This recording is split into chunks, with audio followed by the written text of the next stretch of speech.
Hey guys, in this video I'm going to show you how I removed the headshot in this video with Wondershare Filmora. So the first thing you need is your Wondershare Filmora software. I will leave a link in the description to get your license now, and also make sure you are updated to version 13.6 to be able to get the same result I have. Open up the Filmora software and create a new project. Next, import your video to the timeline. The feature we are going to use for this tutorial is a new AI tool called AI Object Removal, and it basically removes any object you don't want in your video or image.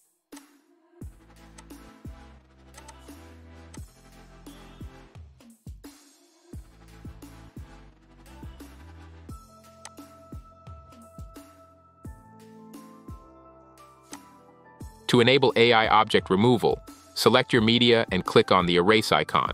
A new tab will open up. Here you can select the area you want to remove from the video. For this shot, I will select the head. On the top, you will see some tools like the smart brush used for selecting the area you want to remove, the erase button, used for erasing selected areas, and the pan button for moving around the screen. You can also choose how large you want it to fill in the canvas by tweaking with the percentage. On the right corner, we have the brush size. The higher the number, the bigger the brush.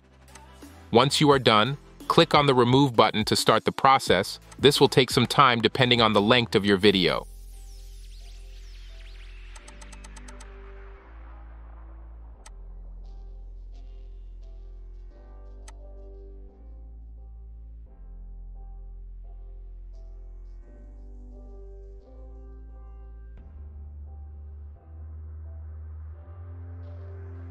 Once it's done processing, you will need to wait for the AI to completely remove the headshot from our video.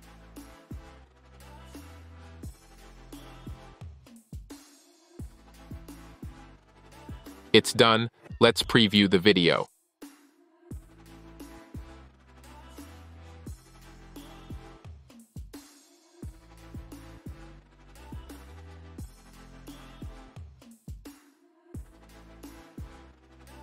If you are interested in learning more about how to edit better videos with Filmora, I recommend you check out the Creator Hub. It contains tons of amazing tutorials from creators around the world on YouTube. It's totally free. I will leave the link in the description for you to try it out. Check out the videos on the screen to watch more Filmora-related videos. If you found this video helpful, please show your support by dropping a like and subscribing to the channel for more awesome videos like this. See you in the next video.